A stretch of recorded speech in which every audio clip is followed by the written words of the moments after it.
अस्सलाम वालेकुम नाजरीन, आज हम बात करेंगे YouTube 2026 की। क्योंकि YouTube अब वो प्लेटफॉर्म नहीं रहा जो चंद साल पहले। YouTube 2026 में सबसे बड़ी तब्दीली ये है कि अब मकदार नहीं मेयार देखा जा रहा है।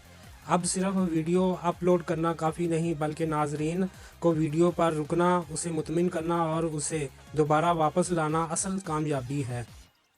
मसनूई ज़हानत यानी AI यूट्यूब का अहम हिस्सा बन चुकी है। आज यूट्यूब खुद video editing, captions, auto dubbing और बेहतरीन लम्हात निकालने में मदद देता है। लेकिन यूट्यूब ने ये भी वादा कर दिया है कि AI सिर्फ सहूलत है, मुतबादल नहीं। जो चैनल्स बगैर सोचे समझे कापीशुदा या बेमकसद AI मवाद अपलोड करेंगे, उनके लिए मोनेटाइजेशन मुश्किल हो चुकी है।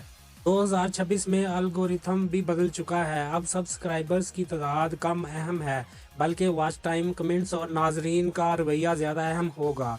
अगर नाजरीन वीडियो मुकम्मल देखते हैं, बात करते हैं, सवाल पूछते हैं, तो यूट्यूब उसे याद रखता है। इसी तरह मोनेटाइजेशन के कवानीन सख्त हो चुके हैं। कल सनसनी और झूठ अब कमाई का जरिया नहीं रहे। यूट्यूब अब सिर्फ उन क्रिएटर्स को आगे ला रहा है जो असल, जिम्मेदार और मुसलसल मवाद बनाते हैं। मेरा मकसद ये चैनल बनाकर आपको वायरल ख्वाब दिखाना नहीं, बल्कि यूट्यूब की असल हकीकत दिखाना है। अगर आप यूट्यूब को संजीदगी से लेना चाहते हैं तो 2026 में सच, सब्र और म्यार के सिवा कोई रास्ता नहीं।